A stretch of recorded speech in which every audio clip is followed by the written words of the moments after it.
ಗಜಾನನಂ ಭೂತಗಣಾಧಿಸೇವಿತಂ ಕಪಿತ್ತಜಂಬೂಫಲಸಾರಭಕ್ಷಿತಂ ಉಮಾಸುತಂ ಶೋಕವಿನಾಶಕಾರಣಂ ನಮಾಮಿ ವಿಘ್ನೇಶ್ವರ ಪಾದಪಂಕಜಂ ಅಂತ ಹೇಳ್ತಾ ನಿಮ್ಮೆಲ್ರಿಗೂ ಕೂಡ ವಿತ್ ಪ್ಯಾಷನ್ಗೆ ಸ್ವಾಗತ ಸುಸ್ವಾಗತ. ಗಣೇಶನ ಹಬ್ಬ ಬರ್ತಾ ಇದೆ.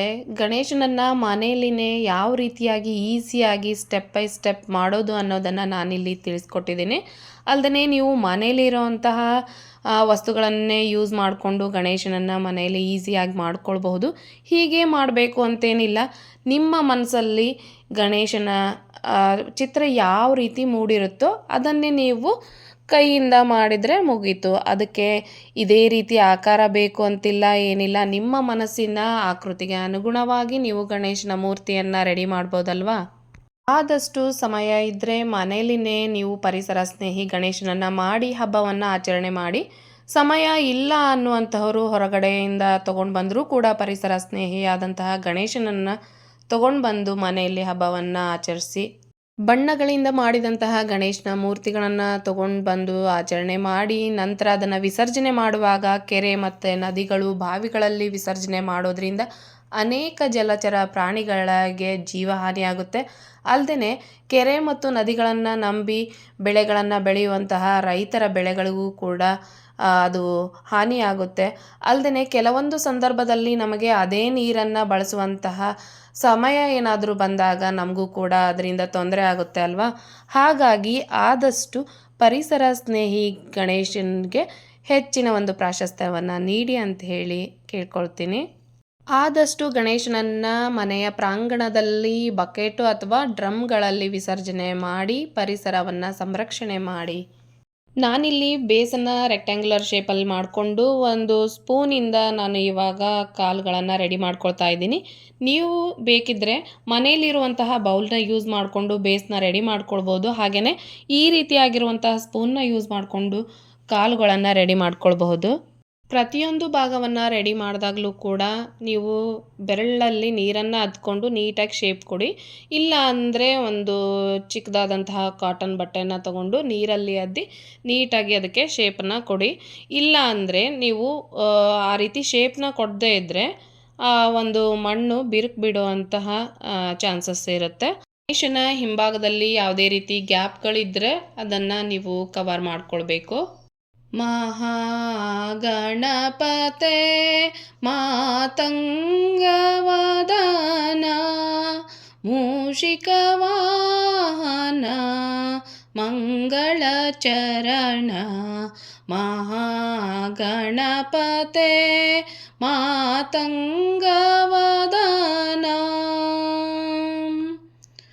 ವಿನಾಯಕನೇ ವಿಘ್ನಕೋಟಿಹರಣ ವಿನಾಯಕನೇ ವಿಘ್ನಕೋಟಿಹರಣ ವಾಮನ ರೂಪನೇ ವಲ್ಲಭನೇ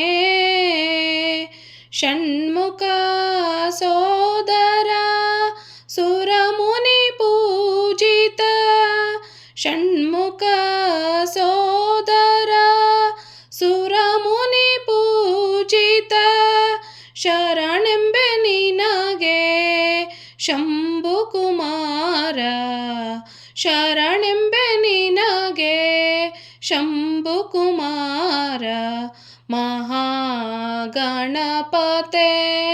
ಮಾತಂಗವದನ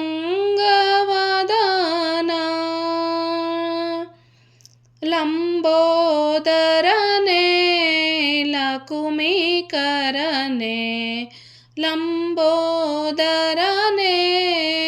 ಲಕುಮಿಕರನೇ ಅಂಬಾಸುತನೇ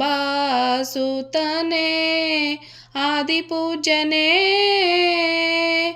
ದಶಭುಜ ರೂಪನೇ ದುರ್ವಾಪ್ರಿಯನೇ ದಶಭುಜ ರೂಪನೇ ದುರ್ವಾಪ್ರಿಯನೇ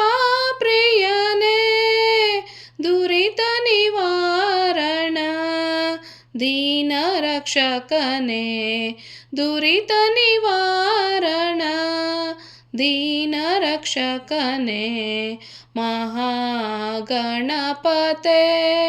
ಮಾತಂಗವದನ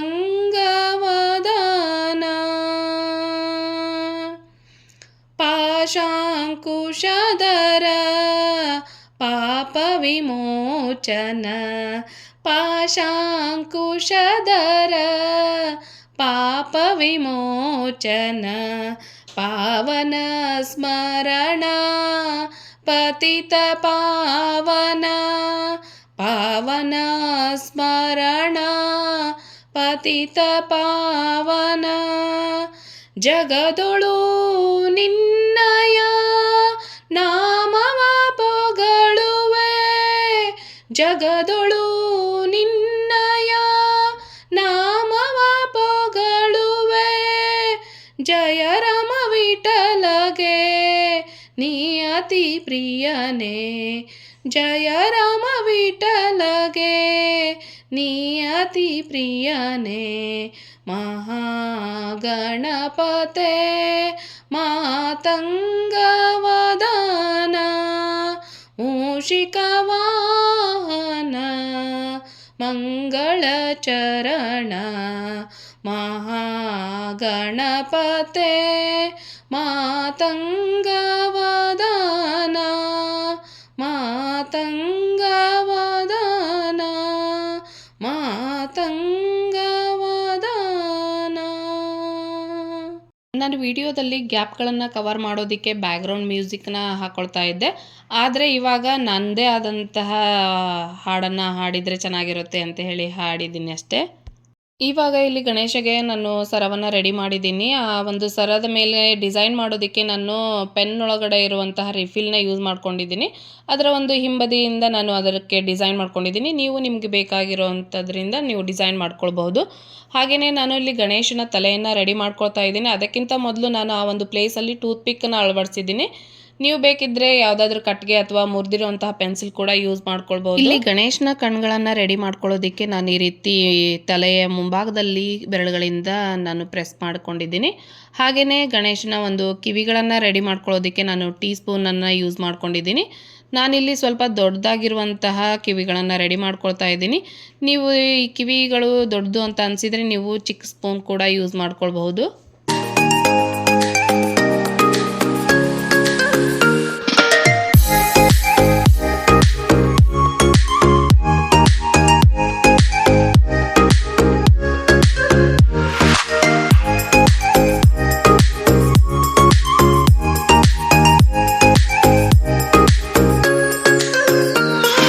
ಸ್ಪೂನಿನ ಮೇಲ್ಭಾಗದಲ್ಲಿ ನಾನು ಗಣೇಶನ ಕೈಗಳು ಮತ್ತು ಸೊಂಡಿಲನ್ನು ರೆಡಿ ಮಾಡ್ಕೊಳ್ತೀನಿ.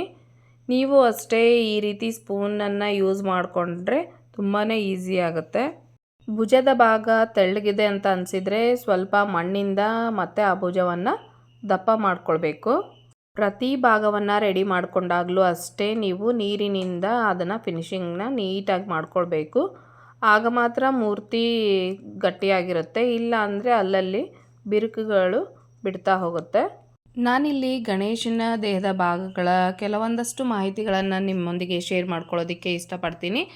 ಗಣೇಶನಿಗೆ ದೊಡ್ಡ ತಲೆ ಇರುತ್ತೆ, ಅದರಿಂದಲೇ ಗಣೇಶನನ್ನು ಗಜಮುಖ ಅಂತ ಹೇಳಿ ಕೂಡ ಕರಿತೇವೆ. ಯಾಕೆ ಅಂದರೆ ಅದು ಒಂದು ಮಹಾಜ್ಞಾನದ ಸಂಕೇತವಾಗಿರುತ್ತೆ. ಅಂದರೆ ಜೀವನದಲ್ಲಿ ನಾವು ಈ ದೊಡ್ಡದೇನಾದರೂ ಸಾಧಿಸಬೇಕು ಅಂತಂದರೆ ಒಳ್ಳೆಯ ಒಂದು ಆಲೋಚನೆ ಹಾಗೂ ಜ್ಞಾನವನ್ನು ಹೊಂದಿರಬೇಕಾಗುತ್ತೆ ಅನ್ನೋದನ್ನು ಸೂಚಿಸುತ್ತೆ. ದೊಡ್ಡ ಹೊಟ್ಟೆ, ಇದರ ಕಾರಣದಿಂದಾಗಿಯೇ ಗಣೇಶನನ್ನು ನಾವು ಲಂಬೋದರ ಅಂತೇಳಿ ಕರಿತೇವೆ. ಬ್ರಹ್ಮಾಂಡದ ದುಃಖವನ್ನೆಲ್ಲ ನುಂಗಿ ಜಗತ್ತನ್ನು ರಕ್ಷಿಸುವಂತಹ ಸಾಮರ್ಥ್ಯ ಗಣೇಶನಿಗೆ ಇದೆ ಅಂತ ಹೇಳಿನೇ ಇದರ ಅರ್ಥ. ಅಂದರೆ ನಾವು ಅಷ್ಟೇ ಧನಾತ್ಮಕ ಹಾಗೂ ಋಣಾತ್ಮಕ ಅನುಭವಗಳನ್ನು ಜೀರ್ಣಿಸಿಕೊಳ್ಳುವಂತಹ ಸಾಮರ್ಥ್ಯವನ್ನು ಹೊಂದಿರಬೇಕು. ಒಳ್ಳೆಯದು ಕೆಟ್ಟದ್ದು ಇವೆರಡನ್ನ ಸರಿಸಮಾನವಾಗಿ ಜೀರ್ಣಿಸಿಕೊಂಡು ಶಾಂತತೆಯಿಂದ ನಾವು ಸದ್ಗುಣವನ್ನು ಬೆಳೆಸ್ಕೊಳ್ಬೇಕು ಅನ್ನುವಂಥದ್ದು ಇದರ ಅರ್ಥ. ಶೂರ್ಪಕರ್ಣ ಅಂದರೆ ಮರದಂತಹ ಕಿವಿ ಅಂತ ಹೇಳಿ ಅರ್ಥ. ಅಂದರೆ ಗಣೇಶನಿಗೆ ತುಂಬ ಅಗಲವಾದಂತಹ ಕಿವಿಗಳಿರ್ತವೆ. ಅಂದರೆ ಉತ್ತಮ ಕೇಳುಗನಾಗಿರಬೇಕು. ಸತ್ಯ ಹಾಗೂ ಸುಳ್ಳುಗಳನ್ನು ಬೇರೆ ಬೇರೆ ಮಾಡಿ ಅರಿತುಕೊಳ್ಳುವಂತಹ ಬುದ್ಧಿ ಸಾಮರ್ಥ್ಯ ಇರಬೇಕು ಅನ್ನುವಂಥದ್ದು ಇದು ಸೂಚಿಸುತ್ತೆ. ಗಣೇಶನ ಸೊಂಡಿಲು ಅಂದರೆ ಈ ಗಣೇಶನ ಸೊಂಡಿಲು ಯಾವಾಗಲೂ ಕೂಡ ಕಾರ್ಯನಿರತವಾಗಿರುತ್ತೆ. ಅಂದರೆ ನಾವು ಕೂಡ ಯಾವಾಗಲೂ ಉತ್ತಮ ಕಾರ್ಯಗಳಲ್ಲಿ ತೊಡಗಿ ಕ್ರಿಯಾಶೀಲರಾಗಿರಬೇಕು ಅನ್ನುವಂಥದ್ದನ್ನು ಇದು ಸೂಚಿಸುತ್ತೆ. ಗಣೇಶನಿಗೆ ಸಣ್ಣ ಸಣ್ಣ ಕಣ್ಣುಗಳು ಇರ್ತವೆ. ಅಂದರೆ ದೇಹದ ಆಕಾರ ದೊಡ್ಡದಾಗಿದ್ರೂ ಕೂಡ ಕಣ್ಣುಗಳು ಚಿಕ್ಕದಾಗಿರ್ತವೆ. ಇವು ಏಕಾಗ್ರತೆ ಹಾಗೂ ದೂರದೃಷ್ಟಿಯನ್ನು ಪ್ರತಿಬಿಂಬಿಸ್ತವೆ ಅಂತಲೇ ಹೇಳ್ಬೋದು. ಅಂದರೆ ಮನುಷ್ಯ ಪ್ರತಿಯೊಂದು ಸನ್ನಿವೇಶವನ್ನು ಸೂಕ್ಷ್ಮವಾದಂತಹ ದೃಷ್ಟಿಯಿಂದ ನೋಡಿ ಆಳವಾಗಿ ಅದನ್ನು ಅಧ್ಯಯನ ಮಾಡಿ ದೂರದೃಷ್ಟಿಯನ್ನು ಇಟ್ಕೊಂಡೇ ಮುನ್ನಡೆಯಬೇಕು ಅನ್ನೋದನ್ನು ಇದು ಸೂಚಿಸುತ್ತೆ. ಗಣೇಶನ ವಾಹನ ಮೂಷಿಕ ವಾಹನ ಅಂತಲೇ ಹೇಳ್ಬೋದು. ಕೋಪ, ಸ್ವಾರ್ಥ, ಅಹಂಕಾರದಂತಹ ಕೆಟ್ಟ ಗುಣಗಳನ್ನು ಇದು ಸೂಚಿಸುತ್ತೆ. ಅಂದರೆ ಗಣೇಶ ಎಲ್ಲ ಕೆಟ್ಟ ಗುಣಗಳನ್ನು ತೊಡೆದು ಹಾಕಿ ಅದರ ಮೇಲೆ ಸವಾರಿ ಮಾಡ್ತಾನೆ ಅಂತಲೇ ಇದರ ಅರ್ಥ. ಅಂದರೆ ನಾವು ಕೂಡ ನಮ್ಮ ಕೆಟ್ಟ ಗುಣಗಳ ಮೇಲೆ ಹಿಡಿತವನ್ನು ಸಾಧಿಸಿ ಒಳ್ಳೆಯದನ್ನೇ ಮಾಡಬೇಕು ಅನ್ನೋದು ಇದು ಸೂಚಿಸುತ್ತೆ. ಮುರಿದಂತಹ ದಂತ ಏನನ್ನು ಸೂಚಿಸುತ್ತೆ ಅಂದರೆ ವೇದವ್ಯಾಸರು ಮಹಾಭಾರತವನ್ನು ಬರೆಯೋದಕ್ಕೆ ಗಣೇಶನನ್ನು ಕರೆದಿರ್ತಾರೆ. ಗಣೇಶನು ಮಹಾಭಾರತವನ್ನು ಬರಿತಾ ಇರಬೇಕಾದ್ರೆ ವೇದವ್ಯಾಸರು ಒಂದು ಮಾತನ್ನು ಹೇಳ್ತಾರೆ, ನೀನೇನಾದರೂ ಬರೆಯೋದನ್ನು ಅರ್ಧಕ್ಕೆ ನಿಲ್ಲಿಸಿದರೆ ಅಲ್ಲಿಗೆ ಮಹಾಭಾರತದ ಮಹಾಕಾವ್ಯ ನಿಂತು ಹೋಗ್ಬಿಡುತ್ತೆ, ಯಾವುದೇ ಕಾರಣಕ್ಕೂ ಬರೆಯೋದನ್ನು ಮಾತ್ರ ನಿಲ್ಲಿಸಬೇಡ ಅಂತ ಹೇಳಿರ್ತಾರೆ. ಆಗ ಸರಿ ಅಂತ ಹೇಳಿ ಗಣೇಶ ಮಹಾಭಾರತವನ್ನು ಬರೆಯೋದಕ್ಕೆ ಶುರು ಮಾಡ್ತಾರೆ. ಆದರೆ ಮಧ್ಯದಲ್ಲಿ ಲೇಖನಿ ಮುರಿಯುತ್ತೆ. ಆದರೆ ಬುದ್ಧಿವಂತನಾಗಿರುವಂತಹ ಗಣೇಶ ತನ್ನ ದಂತವನ್ನು ತೆಗೆದುಕೊಂಡು ಆ ಮಹಾಭಾರತವನ್ನು ಬರೆದು ಅದನ್ನು ಸಂಪೂರ್ಣ ಮಾಡ್ತಾರೆ.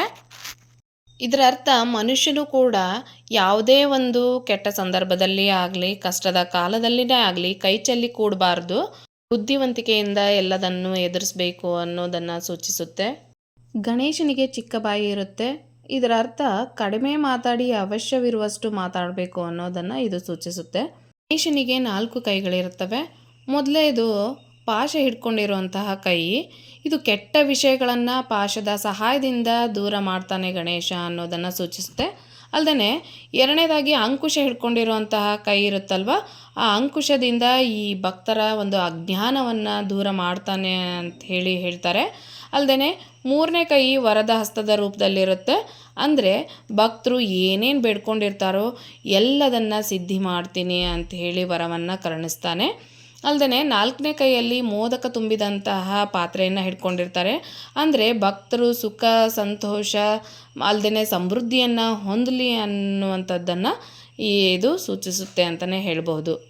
ಓಂ ಏಕದಂತಾಯ ವಿದ್ಮಹೇ ವಕ್ರತುಂಡಾಯ ಧೀಮಹಿ ತನ್ಮೋದಂತಿ ಪ್ರಚೋದಯಾತ್ ಅಂತ ಹೇಳ್ತಾ ಗಣೇಶ ನಿಮ್ಮ ಮಾರ್ಗದರ್ಶಕ ಹಾಗೆ ರಕ್ಷಕನಾಗಿರಲಿ ಮತ್ತು ನಿಮ್ಮ ಜೀವನದಲ್ಲಿ ಅಡೆತಡೆಗಳನ್ನು ನಿವಾರಿಸಿ ನಿಮ್ಮ ಕುಟುಂಬದಲ್ಲಿ ಸದಾ ಸುಖ ಶಾಂತಿ ನೆಮ್ಮದಿ ನೆಲೆಸೋ ಹಾಗೆ ಮಾಡಲಿ ಅಂತ ಹೇಳಿ ಕೇಳ್ಕೊಳ್ತೀನಿ. ಜೀವನದಲ್ಲಿ ಎದುರಾಗುವ ಸಂಕಷ್ಟಗಳನ್ನು ದೂರ ಮಾಡುವ ಸಿದ್ಧಿ ಬುದ್ಧಿ ಅಂತ ಹೇಳಿದರೆ ಜ್ಞಾನದಿಂದ ಆಶೀರ್ವದಿಸಲ್ಪಟ್ಟ ಮತ್ತು ಜ್ಞಾನವನ್ನು ವಿಶ್ಲೇಷಿಸುವಂತಹ ವಿನಾಯಕ ಚತುರ್ಥಿಯು ಭಾದ್ರಪದ ಮಾಸ ಶುಕ್ಲ ಪಕ್ಷ ಚತುರ್ಥಿಯಂದು ನಿಮ್ಮೆಲ್ಲರ ಮನೆಗೆ ಬರ್ತಾ ಇದ್ದಾನೆ. ದುಷ್ಟ ಶಿಕ್ಷಕ ಶಿಷ್ಟ ರಕ್ಷಕ ಗಣಪತಿ ನಿಮ್ಮ ಬಾಳಲ್ಲಿ ಸದಾ ಏಳಿಗೆಯ ಒಂದು ರಕ್ಷೆಯ ಆಶೀರ್ವಾದವನ್ನು ನೀಡಲಿ ಅಂತ ಹೇಳಿ ಕೇಳ್ಕೊಳ್ತಾ ಇವತ್ತಿನ ಈ ಒಂದು ವಿಡಿಯೋನ ಇಲ್ಲಿಗೆ ಎಂಡ್ ಮಾಡ್ತಾ ಇದ್ದೀನಿ. ನೀವು ಈ ವಿಡಿಯೋ ಮುಗಿಯೋವರೆಗೂ ಕೊನೆ ತನಕ ಯಾವ್ಯಾವ ರೀತಿ ನಾನು ಪಾರ್ಟ್ಗಳನ್ನು ಮಾಡಿದ್ದೀನಿ ಭಾಗಗಳನ್ನು ಮಾಡಿದ್ದೀನಿ ಅನ್ನೋದನ್ನು ನೋಡಿ. ಈ ಒಂದು ವಿಡಿಯೋ ನಿಮಗೆಲ್ರಿಗೂ ಇಷ್ಟ ಆಗಿದ್ದರೆ ಒಂದು ಲೈಕ್ ಮಾಡಿ, ಹಾಗೆ ನಿಮ್ಮ ಫ್ರೆಂಡ್ಸ್ ಮತ್ತು ಫ್ಯಾಮಿಲಿಗೂ ಕೂಡ ಶೇರ್ ಮಾಡಿ. ಇದುವರೆಗೂ ನನ್ನ ಚಾನಲ್ನ ಯಾರು ಸಬ್ಸ್ಕ್ರೈಬ್ ಮಾಡಿಲ್ವೋ ದಯವಿಟ್ಟು ಸಬ್ಸ್ಕ್ರೈಬ್ ಮಾಡ್ಕೊಳ್ಳಿ. ನೆಕ್ಸ್ಟು ನಾನು ಯಾವುದೇ ಒಂದು ವಿಡಿಯೋಗಳನ್ನು ಹಾಕಿದಾಗ ಅದರ ಒಂದು ನೋಟಿಫಿಕೇಷನ್ ನಿಮಗೆ ಬರುತ್ತೆ. ನಿಮ್ಮೆಲ್ಲರ ಸಪೋರ್ಟು ದಿನದಿಂದ ದಿನಕ್ಕೆ ಹೆಚ್ಚಾಗ್ತಾ ಹೋಗ್ತಾ ಇದೆ. ಸಪೋರ್ಟ್ ಮಾಡ್ತಾ ಇರೋ ನಿಮ್ಮೆಲ್ರಿಗೂ ಕೂಡ ತುಂಬ ಹೃದಯದ ಧನ್ಯವಾದಗಳನ್ನು ತಿಳಿಸ್ತಾ ಇದ್ದೇನೆ. ಹಾಗೆಯೇ ನನ್ನ ಮುಂದಿನ ವಿಡಿಯೋಗಳಿಗೂ ಇದೇ ರೀತಿ ಸಪೋರ್ಟ್ ಮಾಡ್ತಾನೆ ಬನ್ನಿ ಅಂತ ಹೇಳಿ ಕೇಳ್ಕೊಳ್ತೀನಿ. ನಿಮ್ಮೆಲ್ರಿಗೂ ಕೂಡ ಮತ್ತೊಮ್ಮೆ ಮಗದೊಮ್ಮೆ ಗಣೇಶ ಹಬ್ಬದ ಶುಭಾಶಯಗಳು.